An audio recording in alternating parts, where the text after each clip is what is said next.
PESA भरतीसाठी आंदोलक आक्रमक झाल्याचं पाहायला मिळत आहे। जिल्हाधिकारी कार्यालयासमोर त्यांनी ठिय्या मांडलेला आहे। तर यामुळे आता त्र्यंबक नाका ते अशोक स्तंभ रस्ता बंद झालेला आहे। तब्बल 4 ते 5 किलोमीटर ही वाहतूक कोंडी झाल्याचं पाहायला मिळत आहे। आपण पाहतोय गेल्या 12 दिवसांपासून हे आंदोलन सुरू आहे आणि आज या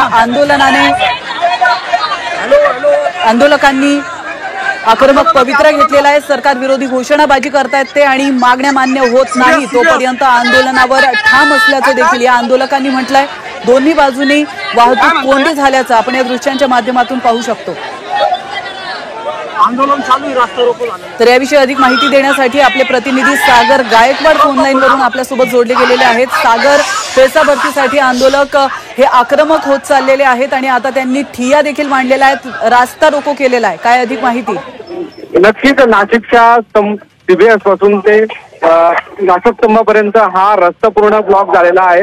खरं तर पेसा अंतर्गत भरती व्हावी अशा प्रमुख मागणीसाठी हे आदिवासी बांधव जे आहेत ते 12 दिवसापासून उपोषणावर बसले आहेत। मात्र शासनाने याकडे कुठल्याही प्रकारची दखल घेतली नाही, यामुळे सगळे जे आदिवासी बांधव जे आहेत ते आक्रमक झाल्याचं आपल्याला पाहायला मिळतंय। सकाळपासूनच हजारो जे आदिवासी बांधव आहेत या आंदोलनामध्ये अनेक जिल्ह्यांपासून सहभागी होत आहेत। सकाळीच माजी मंत्री, केंद्रीय मंत्री भारती पवार असतील, आमदार हिरामन खोसकर असेल किंवा सरोज आहेर असेल, या सगळ्यांनी आंदोलन तिकीटकर्त्यांची भेट घेतली होती, त्यांची समजूत काढण्याचा प्रयत्न केला होता। मात्र त्यांचा हे प्रयत्न आहे तो अयशस्वी झाल्याचं आपल्याला पाहायला मिळते। आपल्या जोपर्यंत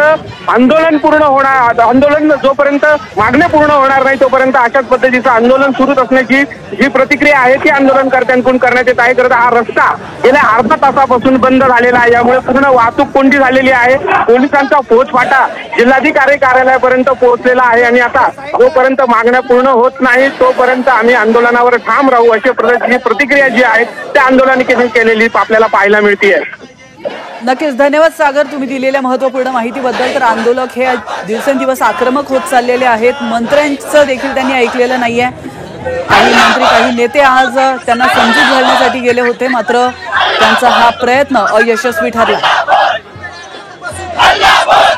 नाही माहितीचा मेळावा पण आहे ना, आज तिकडे ते मंत्री उदय सामंत पण